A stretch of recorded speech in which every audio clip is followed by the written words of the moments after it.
As coisas estão seríssimas no Flamengo. O técnico Tite vai falar sobre a pressão que vem sofrendo, admite saída e explica a questão do Gabigol. E eu tenho uma denúncia gravíssima para trazer para vocês. Tudo isso e muito mais a partir de agora, aqui no meu, no seu, no nosso canal Gustavo Henrique Dando Choque. Aciona o sino da notificação para todos os vídeos. Inscreva-se aqui embaixo no botãozinho vermelho e vem comigo na ação. Olha, enquanto a gente acompanha o Flamengo vivendo uma dificuldade muito grande, inclusive vindo de derrota, time reserva do Peñarol goleou o Cerro por 5-0 no Campeonato Uruguaio ontem. Eles vêm com moral, mas eu gosto assim, de pegar adversário motivado para dar uma lapada neles. Vamos com tudo, porque quinta-feira é guerra, apoio incondicional, sem historinha, sem conversa e muito menos papo fiado ou furado.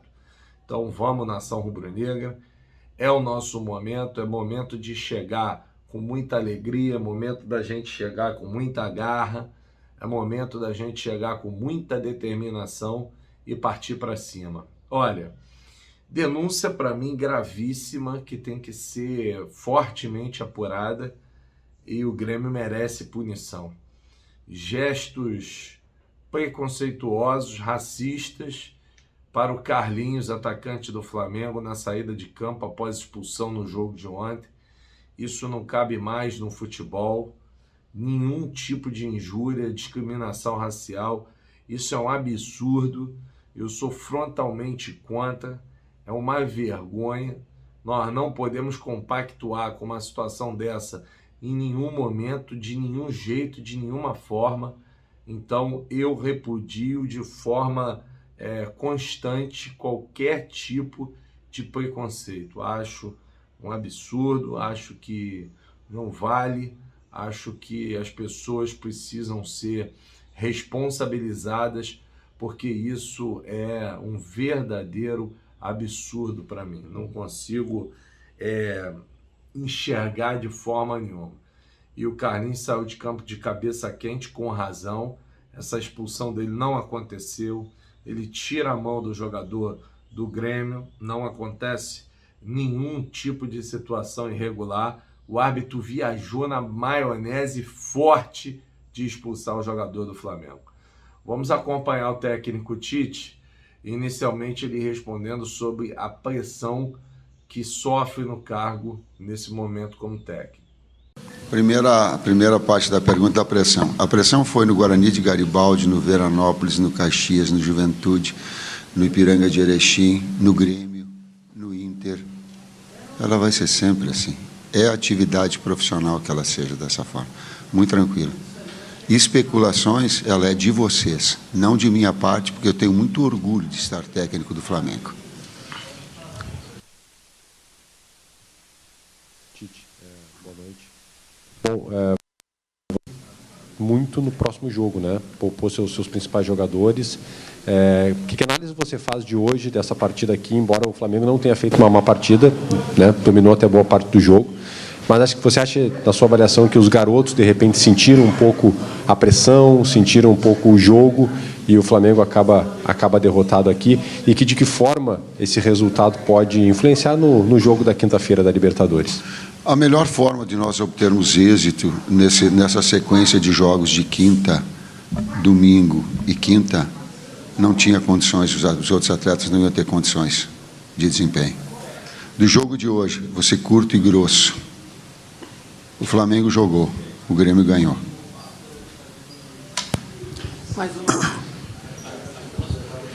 Boa noite, Tite. Boa noite, César. Cidão Marinho da Litoral News. Professor, eu queria que você falasse um pouco sobre o terceiro gol do Grêmio. O Diego Costa fica mais sozinho dentro da área, com facilidade para fazer a testada. Se isso não seria um erro dos treinamentos da equipe do Flamengo. Uma outra rapidinho, quinta-feira já tem uma decisão, o time principal ficou no Rio de Janeiro treinando. Queria saber se, na sua visão, essa classificação na Copa Libertadores da América ou não reflete a sua permanência ou não na equipe do Flamengo. Obrigado. Meu trabalho, ele segue assim em todos, e está linkado a outra resposta que eu dei. Eu vou seguir o meu trabalho. Quem tem que fazer perguntas dessa situação de quem está, quando foi contratado, não é para mim, é para dirigentes, não é para mim. Explica um pouquinho, César, porque é uma análise tática para dar uma... Foi uma bola onde nós fizemos um movimento precipitado, né, uma dobra no mesmo homem. Parte disso é porque essa equipe não tem uma rotina já de ter jogado... 10 homens com 12 minutos, ter jogado juntos. Bastante grande.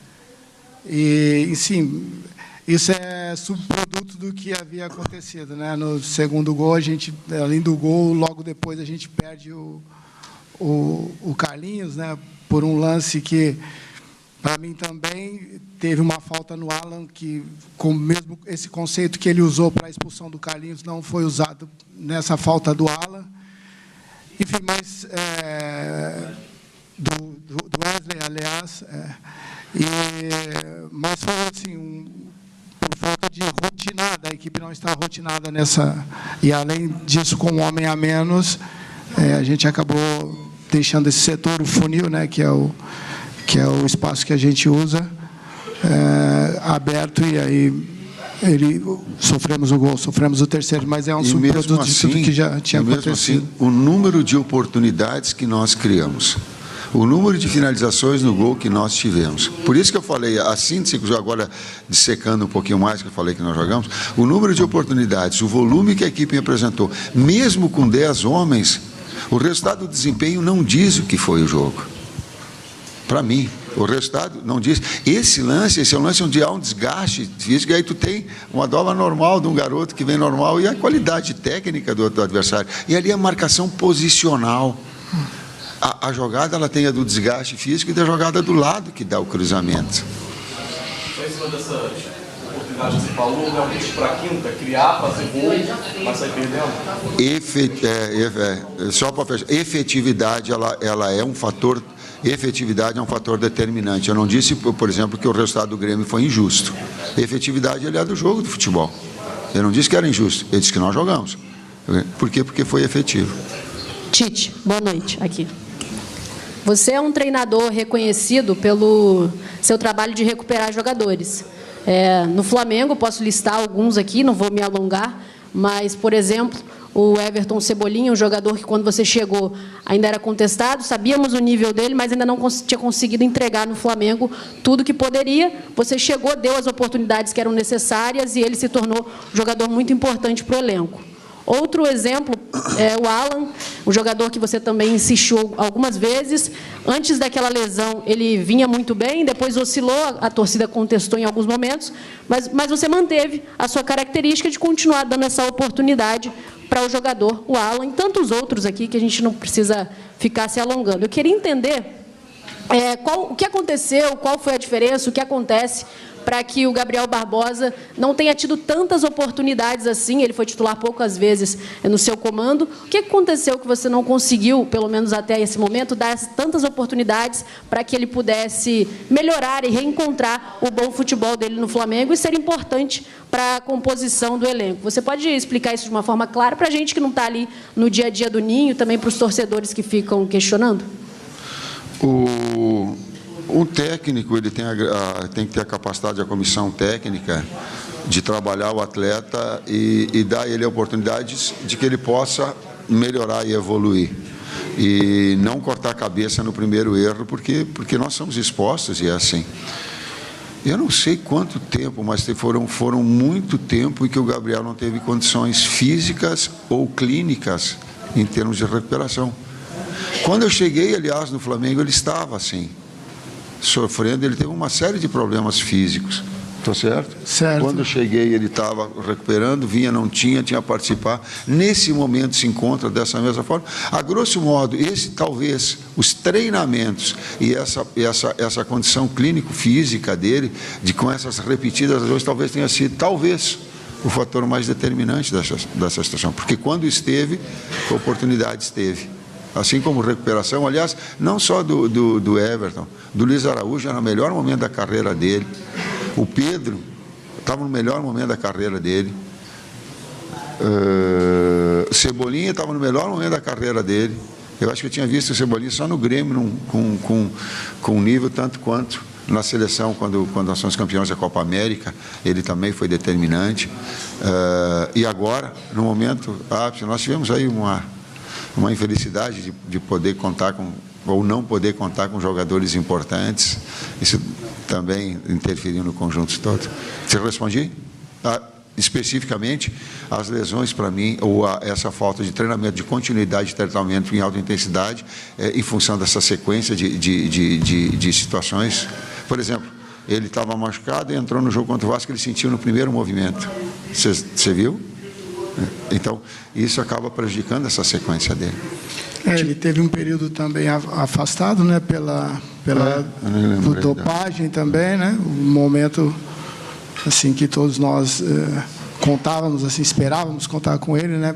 Então, o momento do Pedro também, enfim, a gente tem dado a minutagem a todos, né? E essas infelicidades atrapalharam deles ter mais oportunidade, consequentemente mais minutos, né, conosco.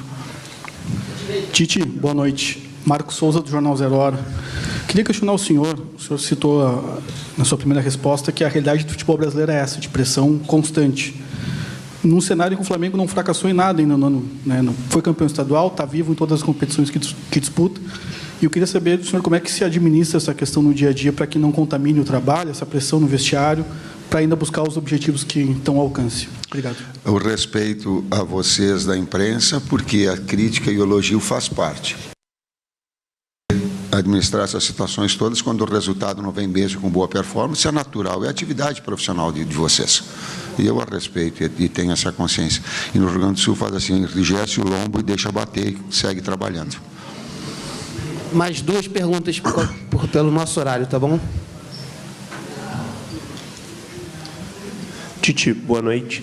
O Flamengo segue vivo nas 3 competições, Libertadores, Copa do Brasil e Brasileirão. Mas você acredita que o Flamengo ainda vai brigar e segue competindo pelas 3 competições ou vai acabar priorizando alguma mais pela frente? Obrigado.